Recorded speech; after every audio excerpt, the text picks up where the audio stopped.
Feel the need to keep saying this because I apologize, but some of this is a review for some of you. So if you covered this in your course, I'm sorry.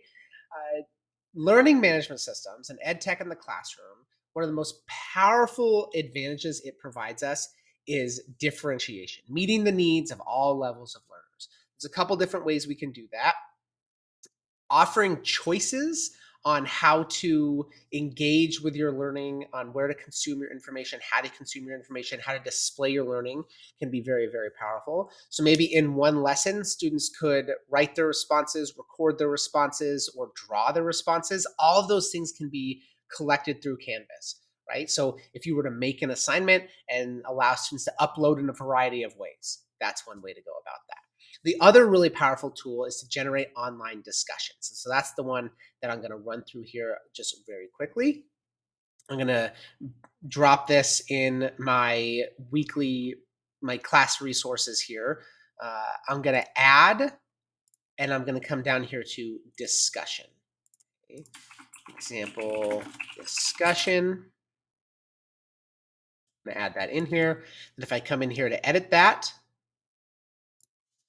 I can provide my questions. You've probably done this in your Canvas course. Provide my questions. I can provide my rules. I can provide a parent text. That way they can read it, something to discuss, right?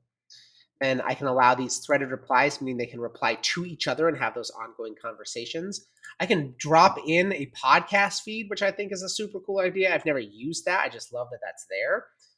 This is completely and totally up to you. Do you want students to have to post before they read other stuff, or can they see other people's stuff before they're posting their own?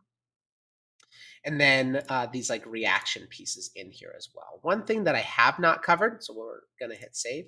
One thing that I have not covered in these courses is if I come here and I go to requirements. So again, I went up to my module here and I went to edit, and I'm going to hit add requirements. So I can add these different expectations or requirements on each of my assignments. So if I'm in a discussion and I want to make sure that every single student contributes to this discussion in some way, shape, or form, I simply go to requirements. I choose the discussion that I want, and they must contribute to the page before they can move on to the next section. Then I hit update module.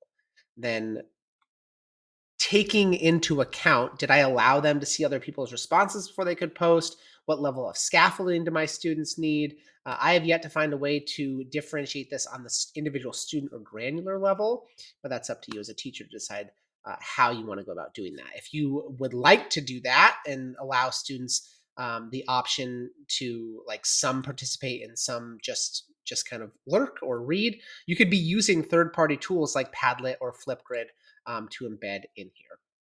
So down below this is a discussion. This is a discussion itself. I want to hear how you are creating opportunities in your classroom for students to be engaging in online discussions. Do you use third-party tools? Are there specific rules that you give to your students? Do you have a set of expectations you can upload and share with us? Let us know. So go ahead and contribute to that discussion down below. I'm excited to see what you come up with.